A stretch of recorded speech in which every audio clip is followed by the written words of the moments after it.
ಚಿನ್ನದ ಮಗನು ಇವನು ಅದ್ಭುತ ಜ್ಞಾನಿ, ಜನಸೇವೆಗೆಂದೇ ಹುಟ್ಟಿರುವ ದೇವರ ಕುಲವೋ.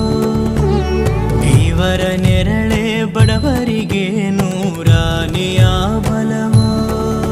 ಈ ಮಣ್ಣಿಗೂ ಇವರ ಋಣವೈತೆ, ಪ್ರತಿ ಉಸಿರು ಇವರನ್ನೇ ನುಡಿದೈತೆ.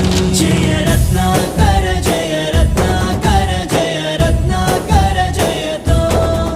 ಜಯ ರತ್ನಾಕರ ಜಯ ರತ್ನಾಕರ ಜಯ ರತ್ನಾಕರ ಜಯತೋ. ಮಣ್ಣಿನ ಮಗನು ಇವನು ಕೊಡಗೈದಾನಿ, ಚಿನ್ನದ ಮಗನು ಇವನು ಅದ್ಭುತ ಜ್ಞಾನಿ.